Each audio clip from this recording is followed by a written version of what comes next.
Welcome to Amazing Buys, where we discuss shopping, fragrance, and do reviews. If you haven't already, go ahead and hit the notification bell, like and subscribe, and let's see what's new at Target. Before I start my video, I have to talk about these cute tumblers that I seen in the dollar spot section, and I thought to myself, should I get footage of this? I didn't end up doing it, but I seen people selling this online for more than triple the price, which is crazy. This is currently in stores and even online, and it's only $3, guys. If you really want these cups, I would just spend the $3. Do not pay triple. Anyways, it is summertime, so yes, they have a bunch of summer themed items, like even phone cases. If you watched my video, I talked about the second Pokemon release, so that is currently in stores. I didn't go to the second release because of what happened after the first one. I wasn't really that interested in these products. So I'm just going to show you what's left. That was a toss and catch going for 15. They have plenty of the Pokemon puzzles. It didn't seem like people were that interested in those. They do still have some of the banners left. That is the Gotta Catch 'em All. Like I said in my sneak peek, that one is good material. It doesn't seem like it's going to attract much lend like the other ones, which I'll show you later. As far as the clothing, this particular store didn't have much of the clothing. The bag tags, this store only had Jigglypuff left. Like I said, you can put your identification card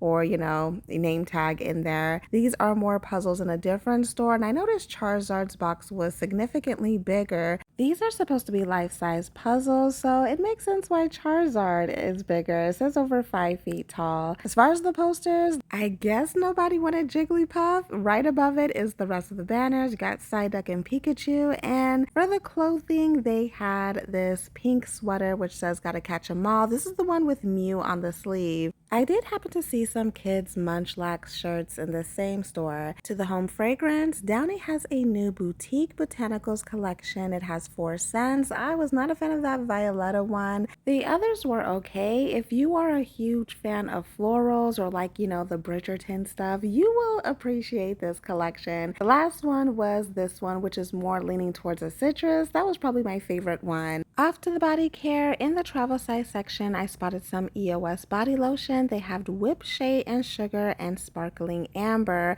This has notes of cotton candy, Cur Royale, and Ambroxan. I'm pretty sure we've had this before. And the other one has notes of brown sugar, blush peony, and creme brulee. More Italian summer theme. So this is a strawberry lemonade lip mask. They also have some lip balms with raspberry rosé and tangerine spritz. One is like a super moisturizing one, and one is a regular lip balm. I reviewed Tone products before. Well, now they have a limited edition scent called Island Breeze with vanilla bean and pistachio. I thought this smelled pretty good. It was more on the fresh side, and it looks like people are buying it up. Papatui has some new elevated luxury colognes. We've seen his hygiene and body care products in Target and Walmart, so this is EDP's, that is PO1, with notes of leather and wood. So even though it's talking about warmth, it actually isn't a very warm fragrance in my opinion.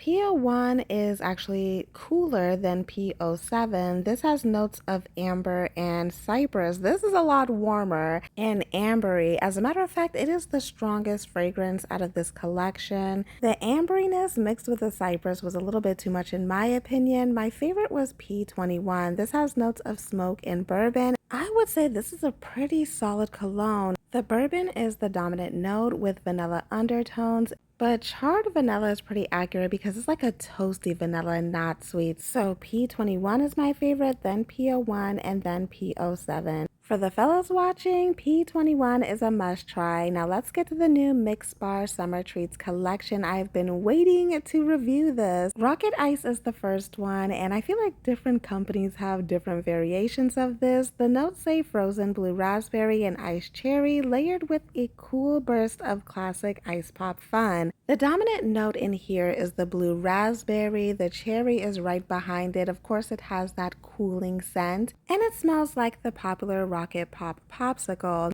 I can't help but to compare it with Victoria's Secret and Bath & Body Works version. As far as the scent, I would rank Victoria's Secret version number 1, Mixbar's number 2, and Bath & Body Works number 3. Now, something about this one you need to know is that this is the second lightest in this collection, and it changes within minutes. It doesn't exactly smell like a blue raspberry scent anymore. It smells like a musky berry scent. And I would say that I got maybe 2 hours out of this. In that aspect, I would say that Bath& Body Works is better than this one. Let's get to the next one, which is Banana Whip. This is the one I was so excited to smell. The notes say banana cream whipped with sweet vanilla soft serve for an easy, nostalgic dessert feel. Okay with the gourmands. Now let's talk about it. Because on the initial spray, this is straight banana Laffy Taffy. I mean, I wanted that real banana scent, but that's not what this is. I do detect whipped cream in there, but not like vanilla soft serve like the description says. And this is also the lightest out of this collection, which was kind of disappointing. The banana scent goes away pretty quickly. It pretty much turns into that soft serve scent, but it is very light, like a light musky ice cream.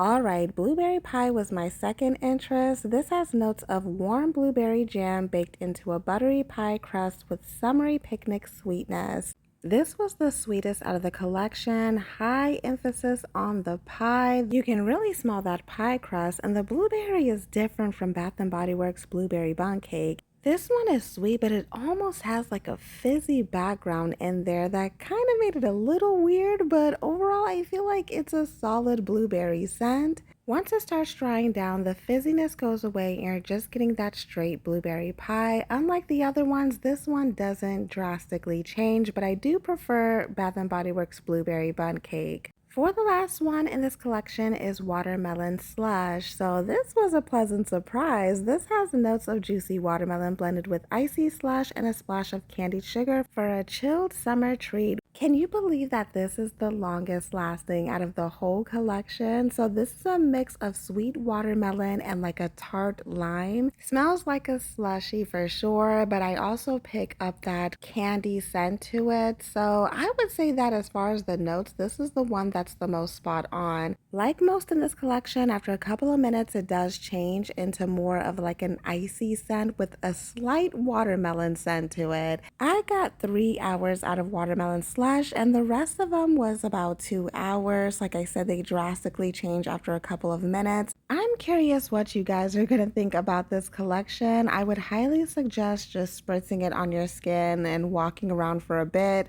before purchasing, because you need to know about that dry down at least. Like I said, they drastically change from the initial spray. I think Banana Whip has the best dry down, but like I said, they don't really last long. I feel like these are maybe more for layering, if anything. I don't know. But that is my thoughts on the Summer Treats collection. Thank you for watching, and as always, have fun, stay blessed, and happy shopping.